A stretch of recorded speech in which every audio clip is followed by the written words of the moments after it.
હવાલામાં બીજી એક કિંમત આપી હોય જેને આપણે નવી કિંમત કહીએ, જેને આપણે વાસ્તવિક કિંમત કહીએ, બરાબર છે, જેને આપણે બજાર કિંમત કહીએ છીએ. બોલો આટલા બધા નામ. તો એમને જમીન મકાન આપ્યું હોય 30,000, બોલો તો સિમ્પલ થઈ ગઈ કમ્પેરિઝન. અહીં જમીન મકાન 30 આપ્યું તો આપણે શું કરવું? તો સર આપણે અહીંયા એવું જોવાનું કે આ જૂની કિંમત 40 છે, બરાબર, અને નવી કિંમત 30 છે. તો નવી કિંમત તો ઓછી છે, 10,000. નવી કિંમત 10,000 થી ઘટી ગઈ તો આપણને નુકસાન થયું. જો જેટલા પણ આ વિડિયો જોડે છે એ બધા ફીલ કરો કે મારો બિઝનેસ છે, હું આ ભાગીદારમાંનો એક ભાગીદાર છું. પછી સર તમે ભણાવો છો આ ચોપડી, અમે અલગ, કશું નહીં આવે. મારો બિઝનેસ છે એવું અંદર ફીલ કરો તો જ આવશે. તો આપણી પાસે જમીન કેટલાની છે? 40,000. આ જૂની કિંમત. અત્યારે તમે પૂછવા ગયા બજારમાં કે સાહેબ આ જમીન મારે વેચવી છે તો કેટલા રૂપિયા આવશે? તો કે હવે તો અત્યારે તો બજારમાં 30,000 જ આવે છે. તો 40,000 ની જમીન હતી 30,000 જ આવે છે. 10,000 રૂપિયાનું શું થઈ ગયું? નુકસાન. નુકસાન છે તો પુનઃ મૂલ્યાંકનની ઉધાર સહિત લખવા પડે. જમીન મકાન ખાતે 10,000. ક્લિયર? હું અહીંયા હવે ચેન્જ કરી દઉં તો હવે જો તો જમીન મકાનની કિંમત કેટલી થઈ ગઈ? 45. અચ્છા, આપણી જૂની કિંમત કેટલી હતી? 40. હમણાં વેચીએ તો કેટલા આવશે? 45. તો 5,000 વધારે આયા. ફાયદો થઈ ગયો આપણો. આપણી મિલકત 5,000 થી વધી ગઈ. તો ફાયદો છે તો કઈ લખીશું? પુનઃ મૂલ્યાંકનની જમા જમીન મકાન ખાતે. ક્લિયર? આને સિમ્પલ તમને સમજાવ્યું, બરાબર. હવે અહીં શું કહે છે એ તમે જુઓ. હવાલો તમે ફરી વાંચો.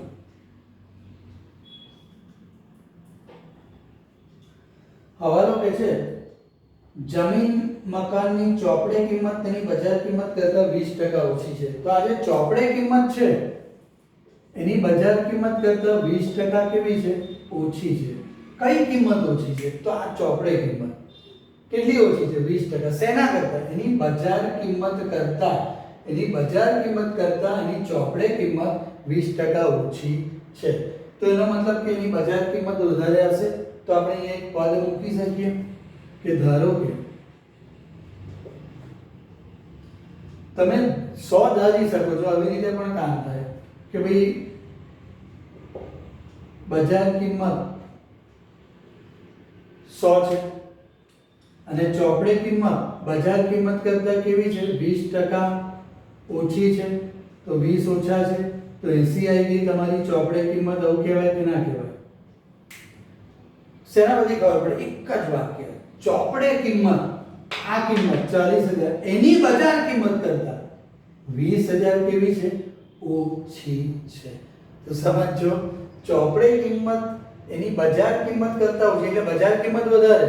તો બજાર કિંમતને આપણે 100 ધારીશું. આને જે ખબર ના હોય એને આપણે 100 ધારવું પડે.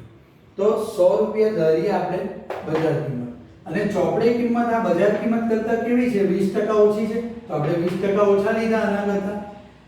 તો 20% ઓછા એટલે 20. તો 80 ચોપડે કિંમત. તો હવે અહીંયા પદ મૂકીશું કે 80 ચોપડે કિંમત છે તો બજાર કિંમત કેટલી છે? 100. મુકાય એવું પદ. 80 જો ચોપડે કિંમત છે તો બજાર કિંમત કેટલી છે? 100. તો અહીં ચોપડે કિંમત જો 40,000 હોય તો પછી એની બજાર કિંમત કેટલી થાય? તો એની બજાર કિંમત આવે છે 50,000, બરાબર છે. તો હું કેલ્સીનો તો અત્યારે યુઝ કરતો નથી, બરાબર. તો એની 50,000 કિંમત આમ જ અંદાજ આવી જાય આપણને. તો 50,000 છે. હવે જોયું, હવે કમ્પેર કરો. એકદમ સિમ્પલ થઈ ગયું. ચાલો, જૂની કિંમત 40, નવી કિંમત 50. કર્યું શું? જે કિંમત નથી આપી ને અહીંયા, એ આપી હોત તો સિમ્પલ થઈ ગયું, પણ નથી આપી એટલે આપણે શું કર્યું? શોધી નાખી. શોધવાથી કેટલી મળી? 50. Comparison simple. જૂની 40, નવી 50. તો નવી કિંમત વધી ગઈ તો આપણને તો ફાયદો થયો કે આપણી જે જમીન છે જે ઓલરેડી 40,000 ની હતી એ હવે કેટલાની થઈ ગઈ? 50,000 ની. તો 10,000 નો આપણને શું થઈ ગયો? ફાયદો. ફાયદો છે તો પુનઃ મૂલ્યાંકનની જમા સાઈડ લખીશું આપણે. જમીન મકાન ખાતે 10,000. આ રીતે. તો આ વર્કિંગ તમે ક્લિક કરી અને લખી દેજો પહેલા.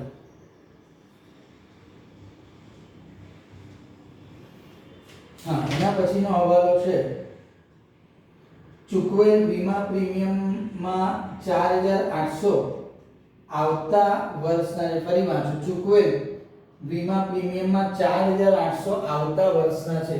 તો અગાઉથી ચૂકવેલ વીમા પ્રીમિયમ હંમેશા કોઈ દિવસ કોઈ કંપની બાકી રાખે નહીં, એ તમારે એડવાન્સમાં કંપનીને આપવું પડે. એટલે હંમેશા અગાઉથી ચૂકવાય, પ્રીપેડ હોય.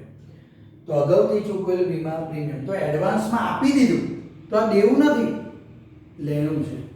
ખ્યાલ આવે? તો એ નુકસાન નથી, એડવાન્સમાં આપી તો ફાયદા તરીકે આપણે અહીંયા લખીશું અગાઉથી ચૂકવેલ વીમા પ્રીમિયમ.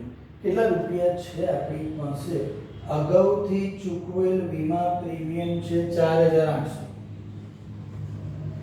અને બીજી અસર મિલકત આ બાજુ લેણું છે એટલે અહીં લખી દઈશું અગાઉથી ચૂકવેલ વીમા પ્રીમિયમ 4800. ચાલો, જો બધા હવાલા આપણા ઓલરેડી સોલ્વ થઈ ગયા, કોઈ હવાલો બાકી નથી. તો હવે આ વર્કિંગ તમે ક્લિક કરી લેજો એટલે હું પછી આગળ અહીંયા લખું.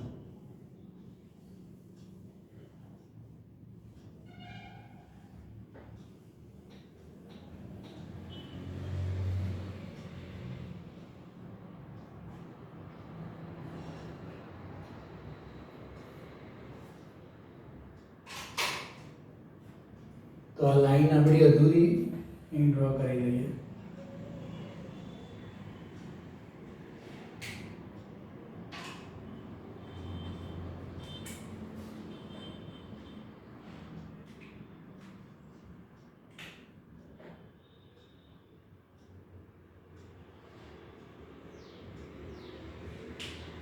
ચાલો, તો જો હવે કરવાનું શું છે? હવે છેલ્લો સ્ટેપ આપણો બાકી જે મેં સ્ટેપ લખાયા છે. નવું પ્રમાણ પાઘડી થઈ ગયું, નહીં વેચેલ નફો કે ખોટ, પછી ફાયદો નુકસાન થઈ ગયું, અને હવે છેલ્લું છે પાકું સરવૈયું. પાકું સરવૈયું કઈ રીતે બનાવવાનું? તો જો પાકા સરવૈયામાં કશું જ નહીં, કોપી મારવાની. શું કરવાનું? કોપી મારવાની. કેવી રીતે મારવાની? તમારે જૂની રકમ તમે ચેક કરો અને મિલકત લેણા બાજુ તમે કાઢો. ત્યાંથી આપણે લખીશું જૂની રકમમાં મિલકત લેણા બાજુ સૌથી પહેલું શું વંચાય છે ચેક કરો, પાઘડી. તો પાઘડીનું ખાતું તો ઓલરેડી આપણે બંધ કરી દીધું છે, તો પાઘડી કોઈ દિવસ હવે ફરી લખાશે નહીં. બરાબર છે?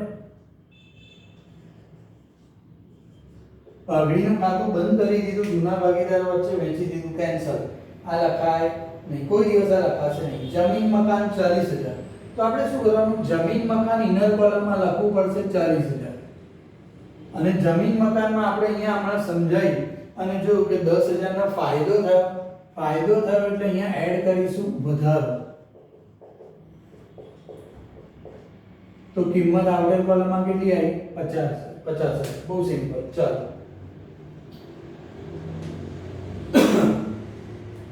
હવે આગળનો હવાલો જો.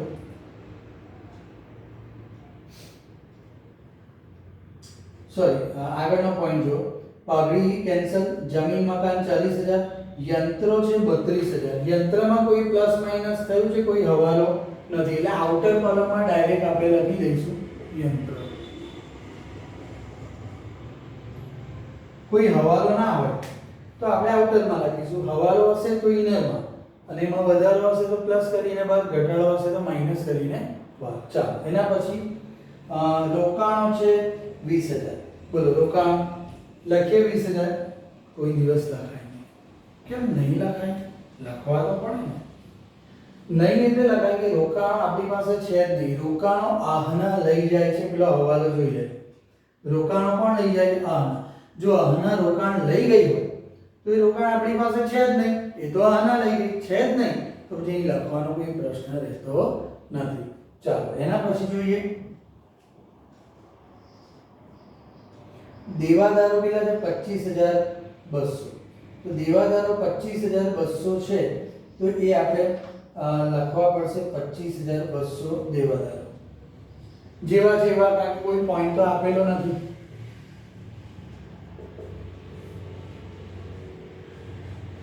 કોઈ બાકાત કે હવાલો એમાં હવાલામાં નથી એટલે આપણે કંઈ લખીશું નહીં. ચાલો એના પછી છે સ્ટોક છે 14400.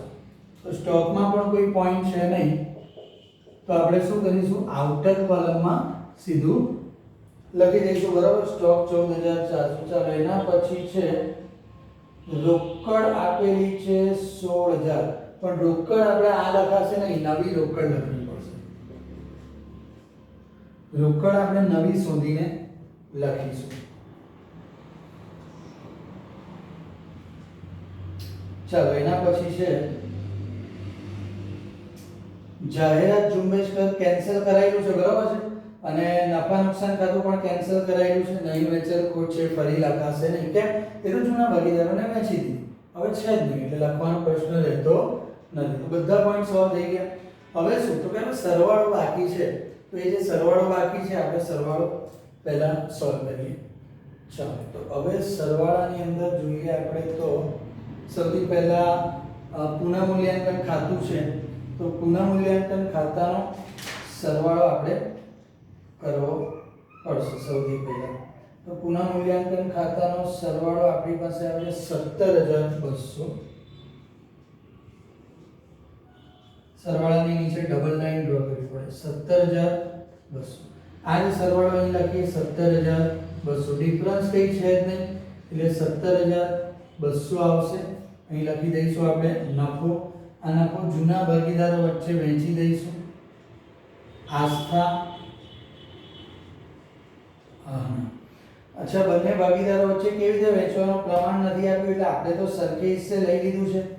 સરખે હિસ્સે લઈ લીધું છે એટલે આપણે વહેંચી દઈશું 8600 અને 8600 1:1 ના પ્રમાણે. આ 17200 જે નફો આવ્યો તરત જ મૂડી ખાતામાં વહેંચી દેવાનો. નફો છે એટલે મૂડી ખાતાની જમા સાઈડ વહેંચીશું. ખોટ હોત તો મૂડી ખાતાની ઉધાર, પણ નફો છે એટલે મૂડી ખાતાની જમા. પુનઃ મૂલ્યાંકન ખાતું નફો કેટલો છે 8600. 8600 જૂના ભાગીદારો વચ્ચે જ વેચાય. હા, ચાલો હવે આનું ટોટલ કરીએ એટલે આપણને આગળ જે નફો લઈ જવાનો છે એ ખબર પડે.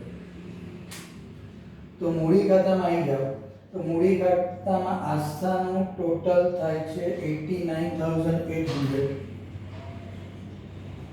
તમે ચેક કરતા રહેજો. આનાનું થાય છે 66200. બરાબર છે, અને આમાં તો 80000 જ છે, કોઈ પોઈન્ટ આપેલ નથી. તો આ ટોટલ આ સાઈડ લખી દઈએ છે પહેલા 89900. ચાલો પછી 66200 અને 80000. બરાબર છે, 89800 છે, સોરી 900 નહીં પણ 88800 છે.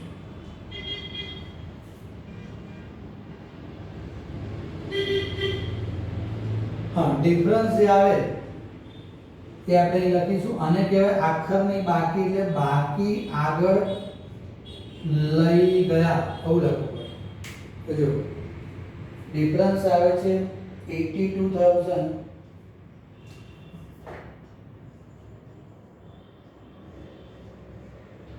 બીજાનો આવે છે 39200 અને આનો ડિફરન્સ આવે છે 75200. આ જે ડિફરન્સ છે આખરની મૂડી અહીંયા નવી મૂડી તરીકે લખીશું આપણે.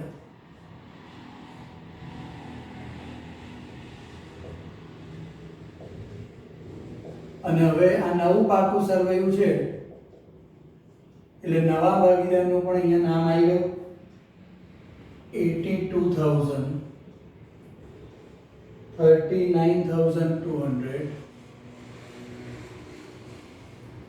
અને 75200.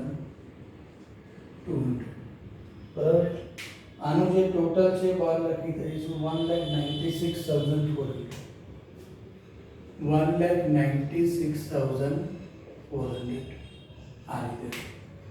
હવે આપણી મૂડી દેવા બાજુ બાકી છે એ લઈ લઈશું અને રોકડનું પણ આપણે ટોટલ કરી લઈએ છીએ.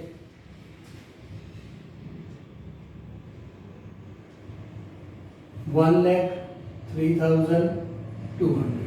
ડિફરન્સ પણ આટલો જ આવ્યો. આખરની રોકડની બાકી કહેવાય, લઈ ગયા લખાય અને આ અહીં લખી દઈશું રોકડમાં જે આપણે જગ્યા રાખેલી છે 1,03,200. તો જો મિલકત લેણા બાજુ આપણો કોઈ પોઈન્ટ બાકી રહી ગયો, બધા થઈ ગયા. મૂડી દેવા બાજુ બાકી છે, સોલ્વ કરીએ. પહેલે મૂડી, આ તો જૂની મૂડી છે તો આ જૂની મૂડી નહીં લખાય, નવી મૂડી આપણી આવી બરાબર. કારીગર વળતર અને રોકાણ વર્ગડ બંને નહીં વેચેલ નાખો છો એટલે એ વેચાશે નહીં. એને ઓલરેડી મેં કેન્સલ એટલે જ કરાવ્યો છે કે તમે અહીંયા ફરી લખો નહીં. એના પછી પ્રોવિડન્ટ ફંડ, તો એ જે છે એવું લખવું પડશે. પ્રોવિડન્ટ ફંડની રકમ કેટલી છે? 6,400. આમાં કોઈ ચેન્જ નથી એટલે જેવું છે એવું લખીશું. ચાલો એના પછી ગાલખાત અનામત છે 8,000, કોઈ ચેન્જ નહીં.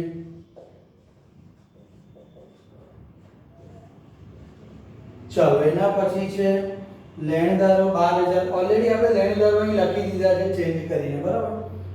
પછી દેવી ઊંડી 6,000 આપણે ઓલરેડી એને અહીંયા માઈનસ કરીને સોરી હા દેવી ઊંડી ઓલરેડી અહીંયા પ્લસ કરીને લખી, લેણદારો માઈનસ કરી, બંને વસ્તુ આવી તો કોઈ પોઈન્ટ બાકી નથી.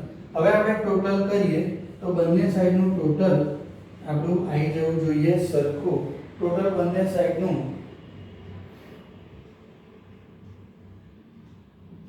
અહીંયા આવે છે 2,32,000.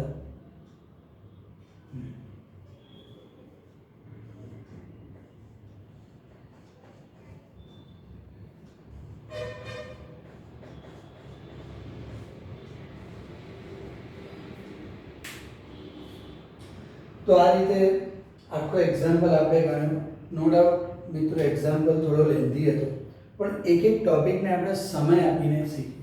હવે તમે આને 2-3 વાર જોશો એટલે તમને વધારે આઈડિયા આવશે અને કંઈ પણ પ્રોબ્લેમ થાય તો તમે મને કોલ કરી અને સોલ્યુશન એનું કરી શકો છો. સમય ગયો પણ એક્ઝામ્પલ પરફેક્ટ આપણો થઈ ગયો છે. હજી બી કંઈ ડાઉટ હોય તો મને કહેજો, આપણે સોલ્વ કરીશું અને આગળ એક્ઝામ્પલ ગણતા રહીશું. હજી તો આ શરૂઆત છે આપણી બરાબર છે. થેન્ક યુ વેરી મચ, તમે સમય આપ્યો અને ધ્યાનથી તમે ગણજો. Thank you.